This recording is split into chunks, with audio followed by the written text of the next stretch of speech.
What's happening, fam? LAR movement still moving. This is not going to be like yesterday, but I'm tired like yesterday. So I'm gonna do things a little bit differently because sometimes when I listen to myself, I know the shout outs sometimes get people. So I'm gonna take a little time every now and then to shout people out, but I'm not gonna shout out people as much from back to back to back.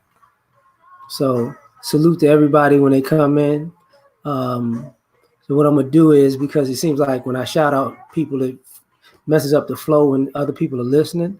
So I'm telling everybody what's good, and what I'm gonna do from now on is I'm gonna start saying hello sometimes in the chat, because I want to just get to the topic.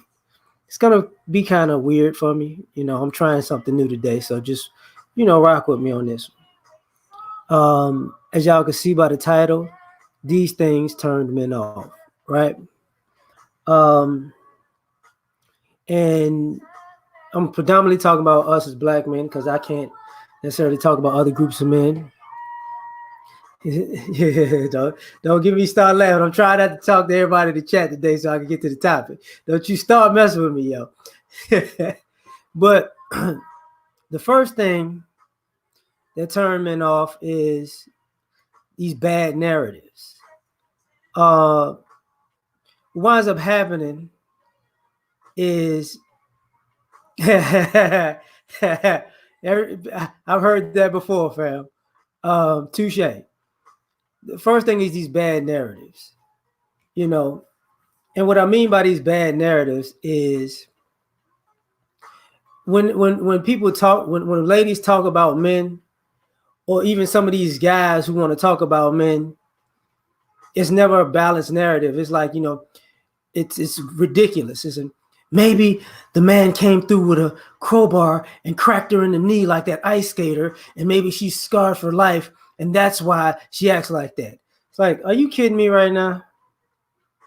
Maybe when she was a little girl, a little fifth grader took her Teddy Ruxpin and Cabbage Patch doll and threw it on a freeway, and she watched her dolls die.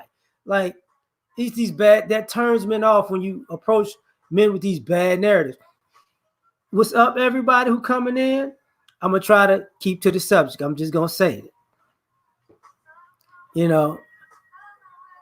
So this narrative is always a turnoff for guys because once you go down this bad narrative rabbit hole, what you're gonna keep doing is you're gonna keep making it worse and worse and worse and worse and worse and worse.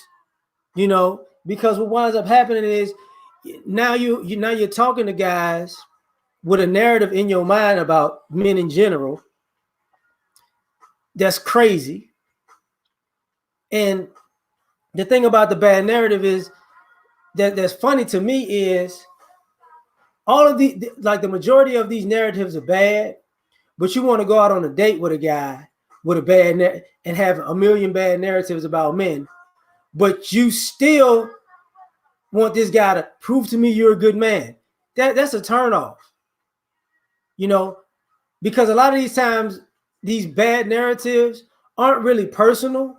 They're either a story, a one off, a two off, a 10 off, an amalgamation of different stories of different girls and men. And the thing about it is, it's like, okay, so my girlfriend's girlfriend got elbowed at a basketball game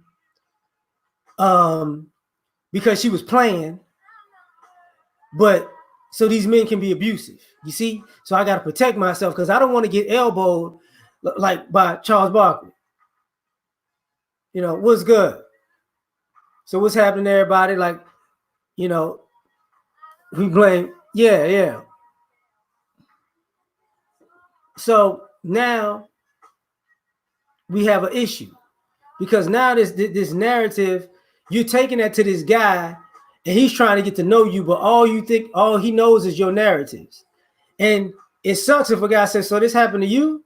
And you're like, oh no, I don't have bad experiences with men. So let me get this right.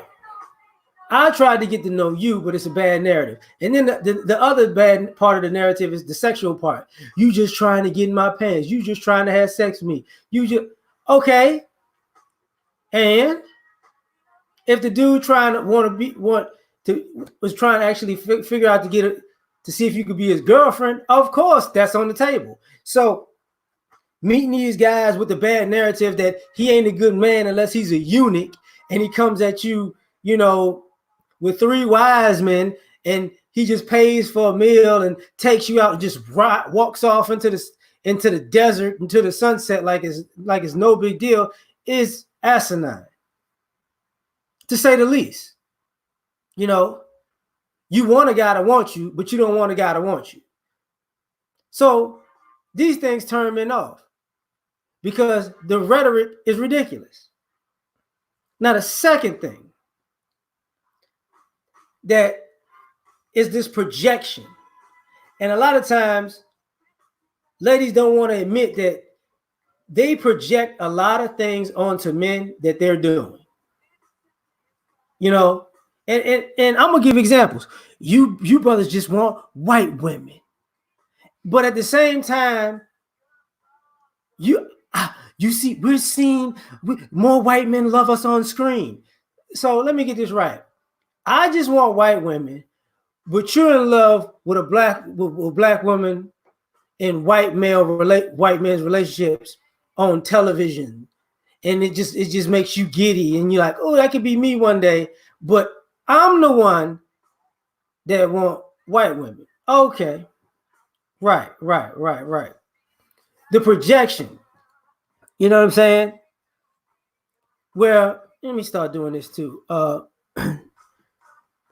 The projection is also one of those issues where you want to have sex with me, but you don't want to actually put in no work or spend no money or do something for me. But then when you're dealing with this young lady, she don't want to do nothing for you. She's going to say, well, I'm a woman. I'm a lady. You supposed to treat me. You supposed to do for me. You supposed to do this. You supposed to do that. It's like, here's the problem. Here's the big problem with that. You've projected what he was trying to get something for nothing. Well, because you're trying to get something for nothing. So now we have this issue. I can't believe this, y'all. Hold on, because I got to take this call.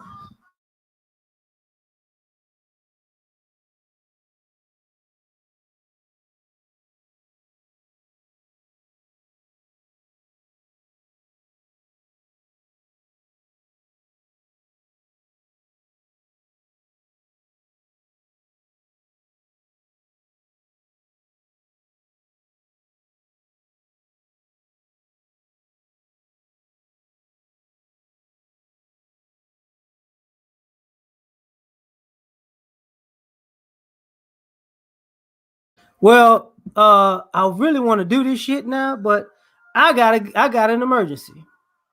So this sucks. So I'm gonna just cancel this one tonight, and I'll be back later. And things happen. So sorry about that. What's up? What's up, yo? But I gotta go now. This is one of these days.